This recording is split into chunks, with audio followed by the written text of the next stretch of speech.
switched on poster.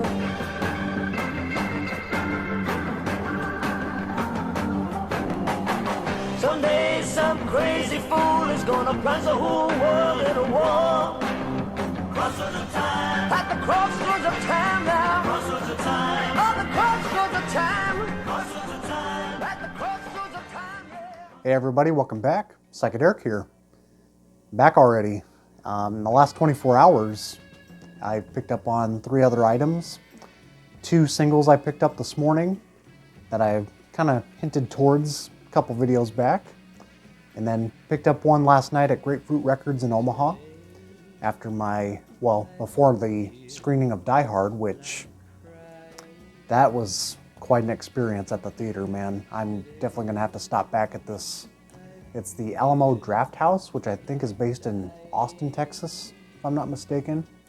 They have one in Omaha, or La Vista, and that was pretty sweet. I don't know what rendition of Die Hard they showed, if it was like a 4K edition, but it was immaculate. It could have been more perfect. The audio and the visuals, top tier. But anyways, besides that, picked up on these 3 items since then. And then, of course, like I mentioned in the last video, got 3 more to share that are more in the psychedelic nature, so strap in. This is going to be a good video.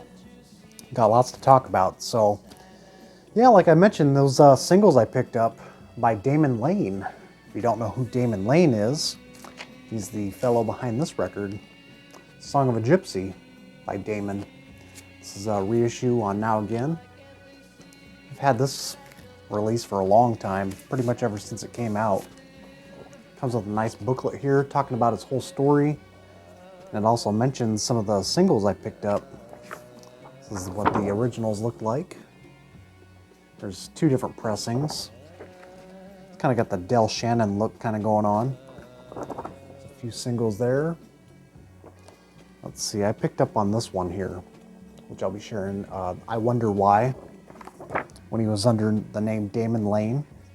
I think his full name is David Del Conde.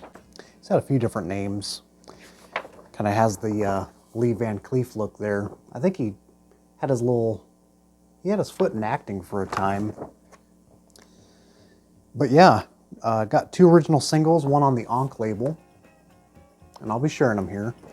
But yeah, if you don't have this record, man, this is one of the best lounge crooner psych records out there. It's got a whole interview on the back of this booklet.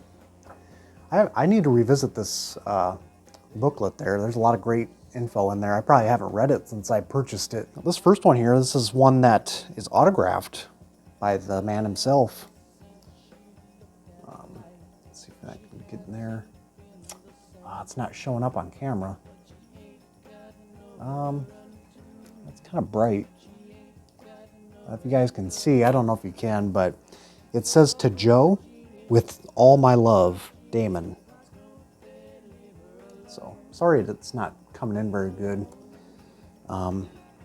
It's written out pretty clearly on here, but the camera's not picking it up.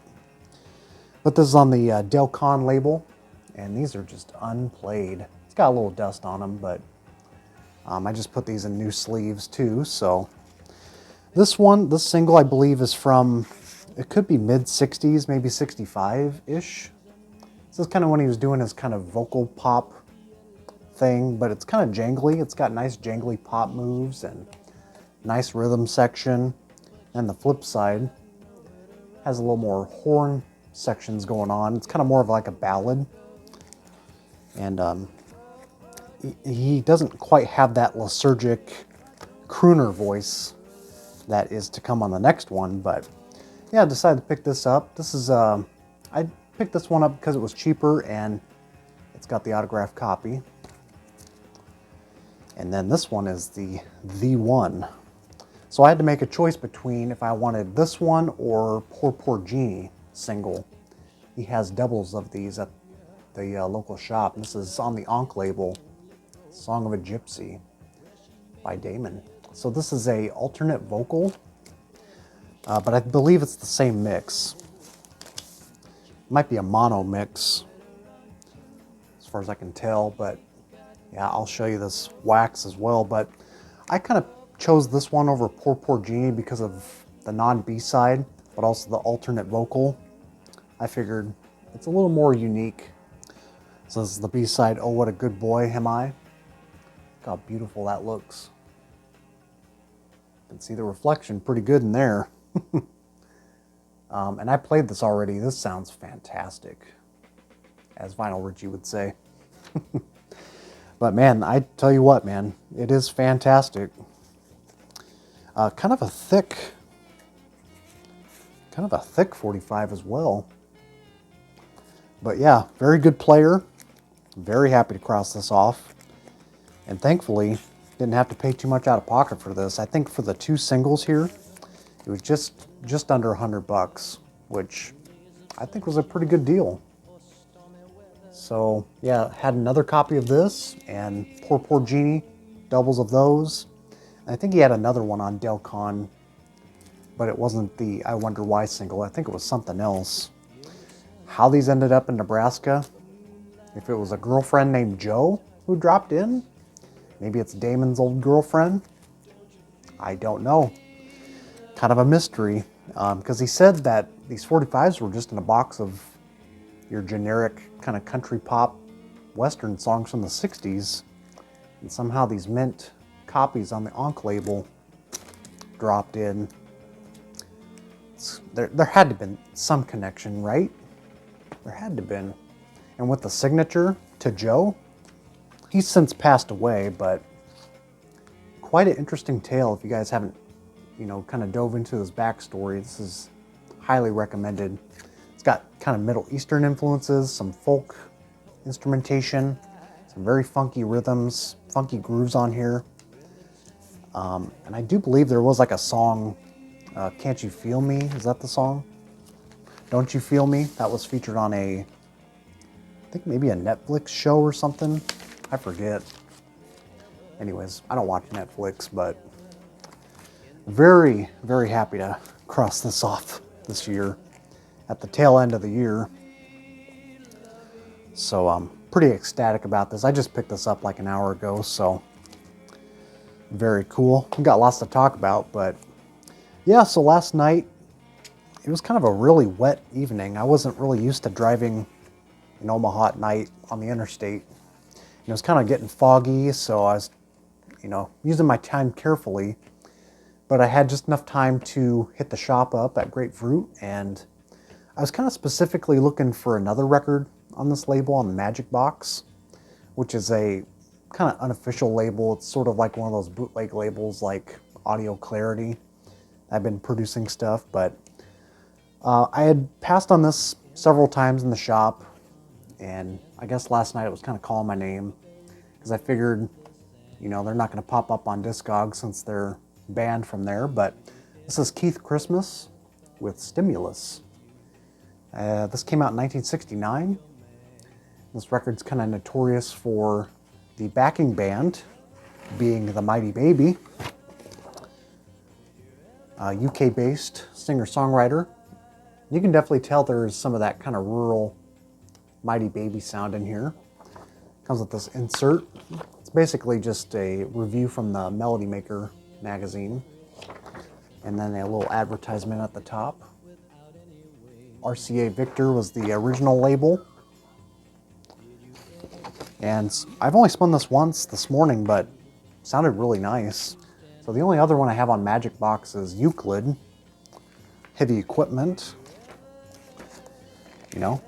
Once you see the opportunity, it's kind of like one of those things that, I don't really have the desire to pick up an original of this, so, it's like $24. Had plenty of the splurge that, last night, so figured give this a shot. And this is pretty good. It feels kind of short in length. There were a couple duds for sure. On the first side, I would say the second and third track were kind of, kind of filler, but the opening track and Iceman, is that the track? Yeah, on side 1, I Know You Can't Lose and Metropolis are the other 2 highlights there. So yeah, definitely recommend this. If you see it for cheap, if you can spot it out there in the wild. I don't know how many copies were pressed, but I'm glad to pick this up. I was kind of on the fence about it. It was kind of a blind buy because musically I kind of forgot what it was. I knew it was kind of singer-songwriter based and with the Mighty Baby connection, but yeah, pretty good. I think the originals go for like $300 to $400. Then it comes with a CD here with some bonus tracks. I think they're live cuts. Yeah, just some live tunes.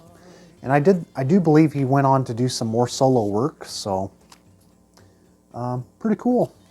I think he has doesn't he have a connection to David Bowie somehow?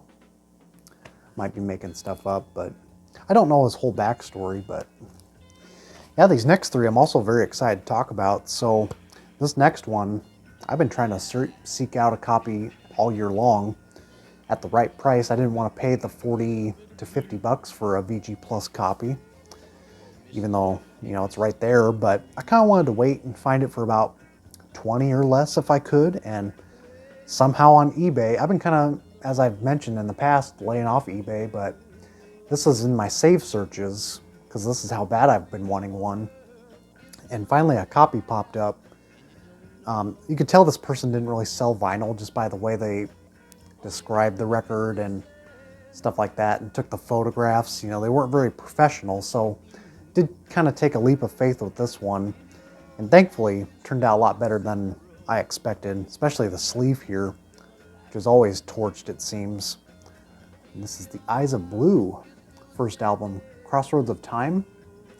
I love this record, probably more than most. This came out in '68, and for '68, this has got some great Hammond-led progadelic sounds.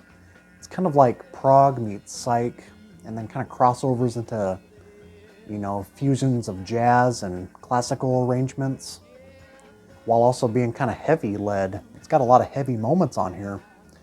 Prodigal Son, it's got a great Middle Eastern kind of acid freak out in the middle. Crossroads of Time, the opening track, followed by Never Care. It's got some great harmony work going on there. They do a cover of 7 + 7 Is from Love. I actually do kind of like that version. I could see people, you know, kind of on the fence about it. It's got some phasing Leslie Speaker vocals. They also do a cover of Beatles' Yesterday. I think this is a fantastic record. You know, even with those covers, they very much make them their own. You know, with that very heavy lead Hammond organ, kind of reminds me of like Deep Purple's debut, Shades of Deep Purple in a way. But yeah, the cover, not too bad. It's got some sticker residue up here. Yeah, it's on the Mercury label. This came out in the US, surprisingly. And UK copies, I forget what label they're on. I don't think it's Mercury. Might be something else, but yeah, it's about a solid VG/VG Plus copy. Great fidelity. This is a winner. So got this on the bid. I think it was like $18. Score. And I'm definitely looking for their second one, In the Fields of Ardath. And of course, you know, this has got connections to like Gentle Giant. And you can hear a little bit of Gentle Giant.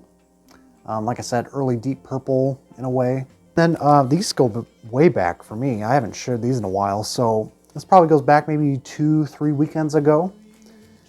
I picked these up and I went to a little mini show in Omaha. I was at a brewery, met up with all familiar faces. I saw Omaha Introvert there, Pumping Vinyl, and Tuco, Derek Higgins, Tommy, who I bought this one from. We've been kind of chatting on Instagram, getting to know each other a little bit, and he's the one that told me about this show. And it was kind of funny when I picked this up too. This is Amon Düül II, Wolf City. He had this one in the album prior to this, the Babylon record, and Derek Higgins actually picked up that copy. So it was an upgrade for him. And then I picked this one up as well. I mean, we were both right there, and I was like, I can't leave this behind. This is too good. I've been really lacking picking up on Amon Düül II. And I love all their records up until this point. I think this is like their last best one, in my opinion, in their classic era. I think a lot of people might agree with that. I used to own Hijack, which was kind of glammy and kind of getting an artsy commercial route. But I have to say, I mean, even though this is not their peak moment, I think this is definitely more accessible than, say, you know, their first two, Phallus Day and Yeti. This is definitely more approachable. Prog meets Psych again, but kind of has like those early hard rock roots in there too, with, you know, I can hear influences of like early Rush in the mix with some of the vocal work, and nice Mellotron on here, some Middle Eastern influences on side 2. This is a great, strong record of theirs, I feel like. So yeah, I need to pick up Babylon, Yeti, of course, and their third one, which is in German. But yeah, don't know what else to say about this, except this is just pure German space rock meets prog and done well. That's about all I have. I mean, forget about the songwriting, the sounds within this. I mean, the artwork really displays and reflects their music so well. You know, it's kind of bizarre. It's got this kind of ancient wisdom in the mix with all the lyrics going on, and just stylistically, it just sounds like they come from another world, man. Really love Amon Düül II.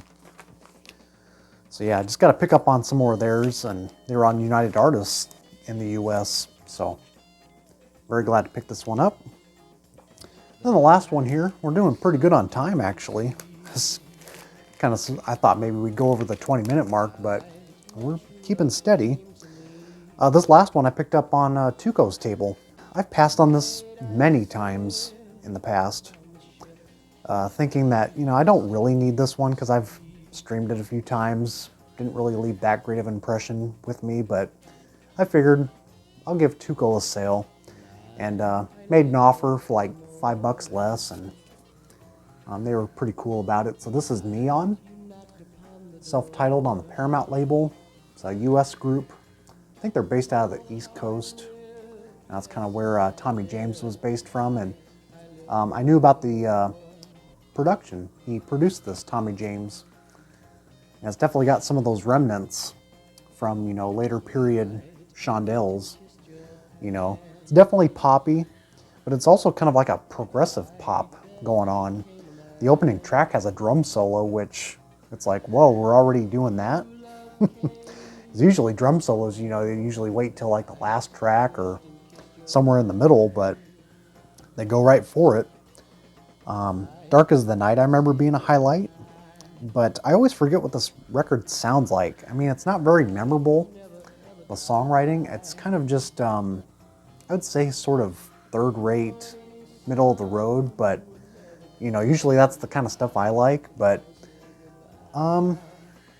I don't know, I'm kind of on the fence on this one. It's pretty good, but like I said, the songs don't really stick out as much as they should, and it's got more just like great moments as opposed to full-length tracks good, you know, or just any memorable tracks, if that makes any sense. So, and I also knew it had a connection to Bittersweet. The drummer would go on to this one from Bittersweet. So, it's a very clean copy here on Neon.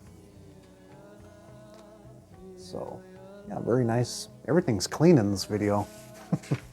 Everything is nearly minty copies. So yeah, damn Unipack, of course. Yeah, I passed on this for like $10-15 in the past. I don't know why, but I guess the timing is right for now, so I got to give it another spin to kind of see what's all cooking in the mix. So, with that said, thanks again for watching. Got a lot to absorb here if you haven't heard this stuff. Check out Song of a Gypsy by Damon. And yeah, like I said, last night was a blast, man. That was the best experience I've had in a theater. And Alamo Drafthouse, I mean, they're pretty strict on their rules, which I like. I mean, it's oftentimes You got annoying people talking in the background, and you know, all this commotion, people on their phones, a lot of distractions, but it all, you know, panned out pretty well. So, and it looks like they show a lot of classic films. They show Argento's Deep Red, and I guess today they're showing Brazil, the Monty Python guy. So that's pretty awesome. I gotta make some more trips down there to capture the theater experience. But yeah, that about wraps her. So thanks again. We'll catch you down the road.